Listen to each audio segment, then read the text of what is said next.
We're diving into some pretty intense stuff today. Okay. The wildfires ripping through Los Angeles. Oh. It's hard to even grasp the scale. Yeah. Thousands of structures gone. Yeah. Over 60 square miles just scorched earth. Wow. Think about it. Yeah. What would you feel if you lost everything to a fire like that? Right. Your home, Yeah. photos, maybe family heirlooms. Right. It's happening right now. Wow. Extremely dangerous fire weather. 88,000 people forced to evacuate. Oh, my goodness. And a brand new blaze. Oh, really? The auto fire Okay. ignited just yesterday. It's truly devastating. Yeah. And amid all this chaos, Right. we see stories of both incredible loss and remarkable resilience. Right. Yeah. Like that vintage VW van Oh, yeah. that somehow survived completely unscathed. Yeah. Surrounded by total destruction. Yeah. It's almost a symbol of hope, isn't it? It is. Yeah. Uh-huh. And then you have stories like Tammy Pacheco, who lost everything in the Vacaville floods, Oh, wow. but still managed to gather donations Mm-hmm. and drive a whole truckload down to help the fire victims in L.A. Wow. It's amazing what people can do in the face of tragedy. It really speaks to the strength of the human spirit. Yeah. And on that note, Okay. Pastor Ted Wilson, Okay.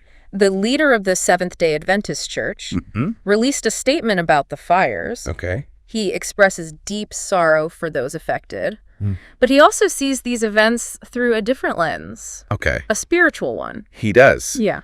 And it definitely raises some questions. Uh-huh. He's connecting these fires to the end times, Right. which immediately made me think of Ellen G. White's writings Oh. in Last Day Events, Oh. especially what she said about cities, particularly Chicago and Los Angeles. Interesting. Makes you wonder, Yeah. are these fires just natural disasters? Right. Or could there be something more to them? It's a question many are asking right now. Before we delve into White's writings, Okay. let's take a closer look at what Pastor Wilson actually said in his statement. Okay. He starts by expressing shock and sorrow at the devastation caused by the fires. His empathy for those affected is palpable. Yes. Yeah. You can really sense the depth of his concern. Uh-huh. And he also expresses gratitude Okay. for the tireless relief efforts Right. of Adventist churches Yeah. and Adventist community services who have been on the ground providing support. Exactly. Yeah.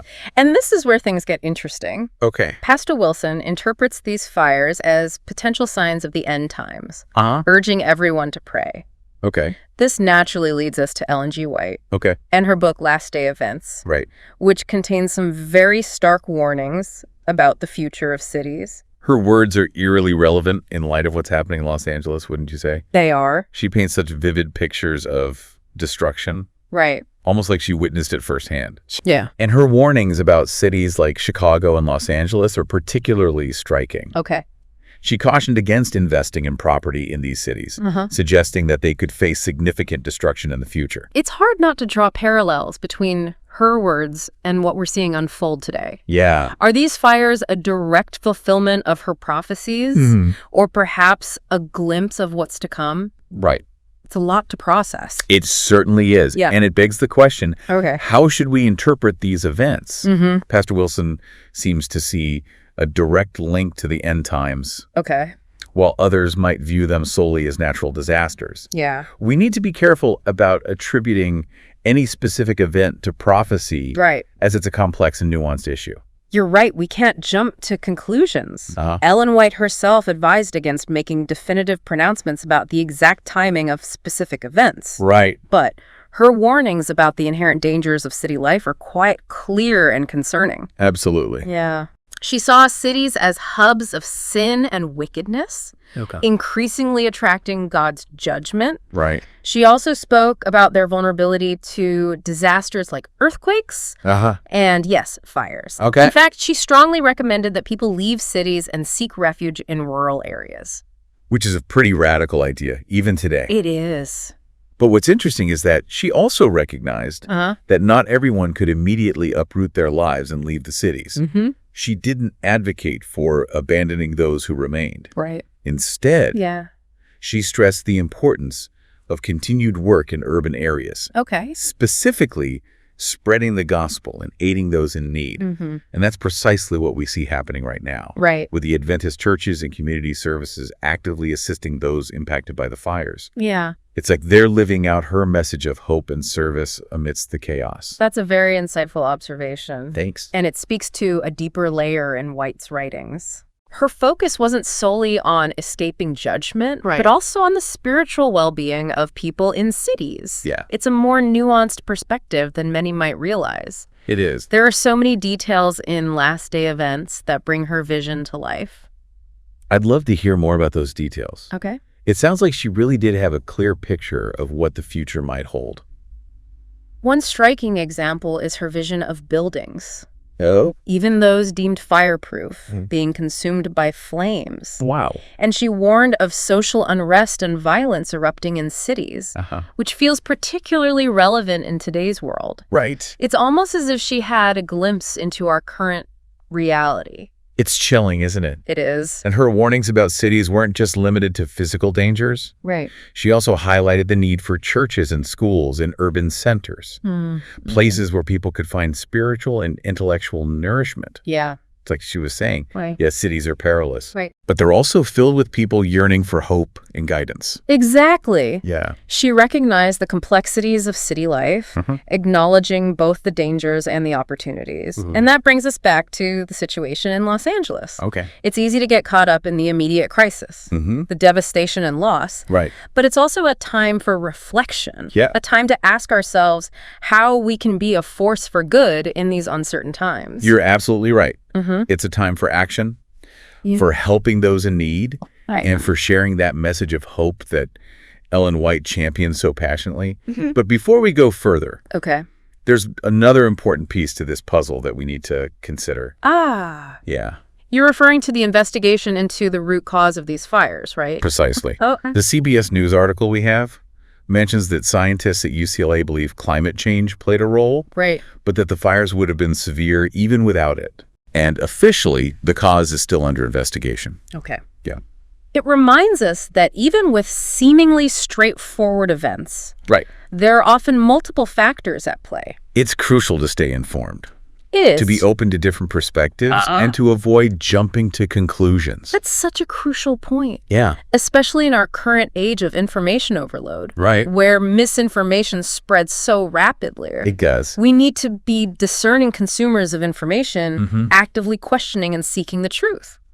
It makes Ellen White's call to study for ourselves even more relevant today, don't you think? It does. We can't just passively accept everything we hear. Right. There's so much to consider. Yeah. So much to unpack. Indeed.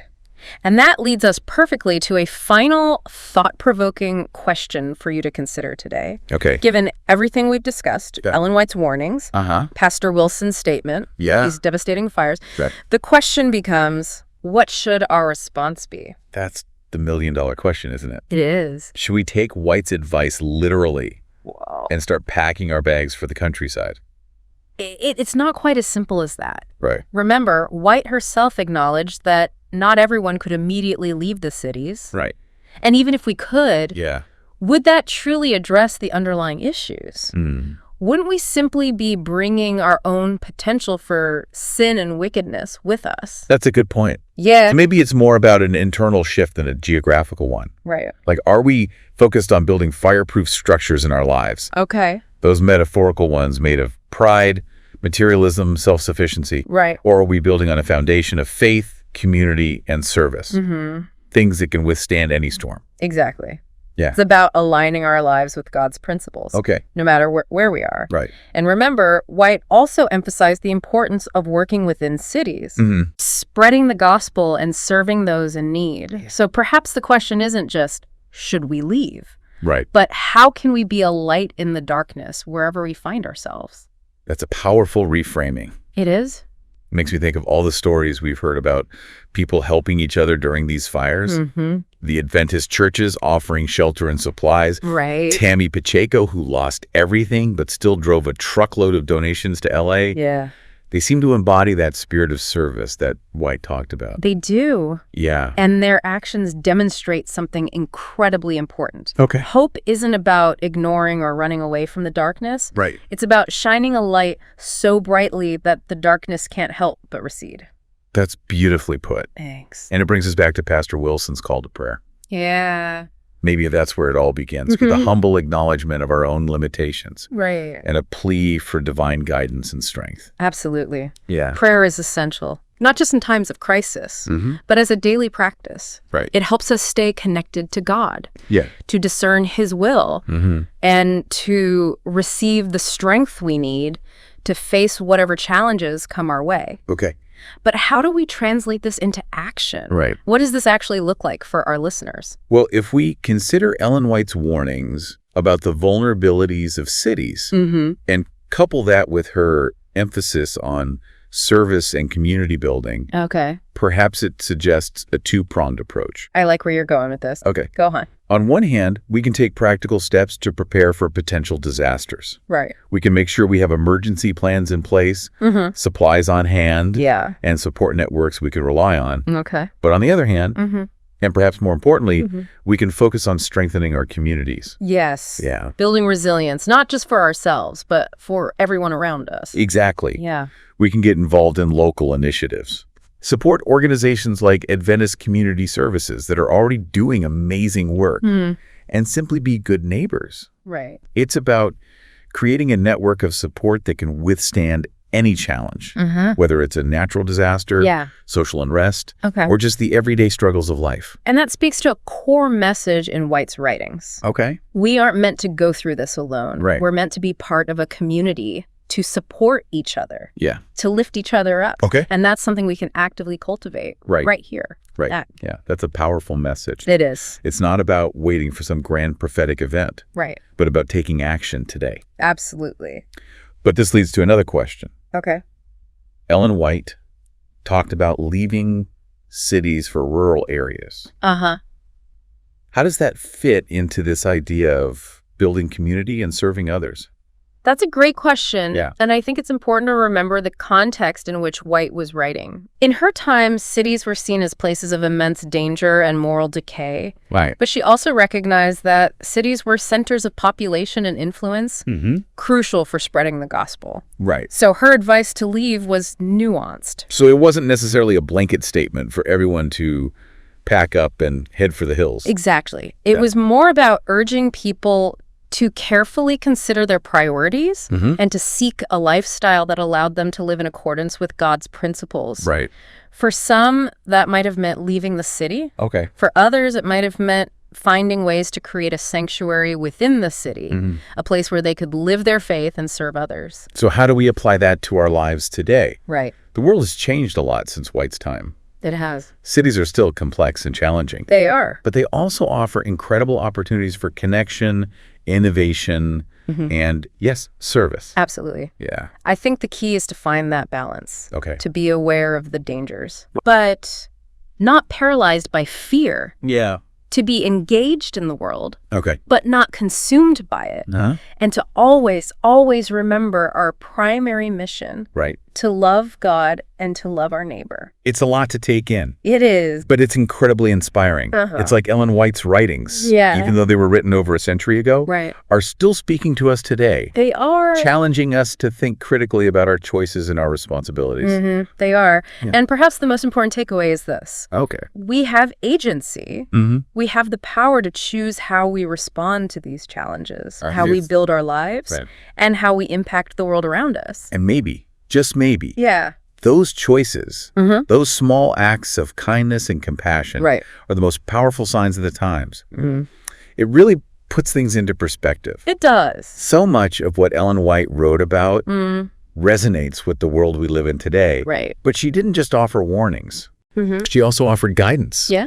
She talked about the importance of building churches and schools in cities, creating those beacons of hope and havens for spiritual and intellectual growth. That's right. Yeah. She saw the potential for good in cities, even amidst the challenges. Okay. And that vision is still so relevant today. Yeah. We need those spaces, those communities that offer refuge and support.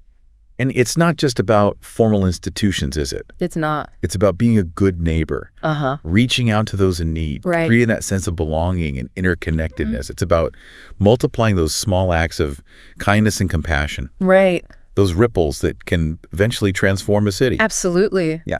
It's about recognizing our shared humanity. Right. And working together to build a better future. That message transcends any particular religion or belief system. Yeah. It's a universal call to action. It reminds me of that proverb. Okay. If you want to go fast, go alone. Right. If you want to go far, go together. Yeah. We're facing some pretty big challenges. We are.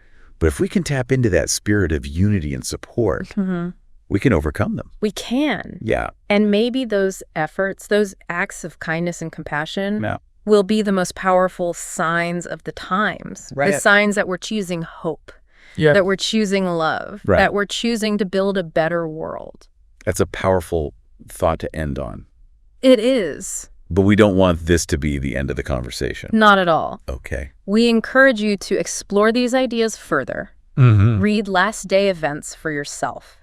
Okay. Talk to your friends and family. Right. Reflect on what resonates with you. Yeah. And how you can make a difference in your own community. Because ultimately, it's not about predicting the future. Right. It's about creating it. Absolutely. And that's something we can all do together. Yeah. Thanks for joining us on this deep dive.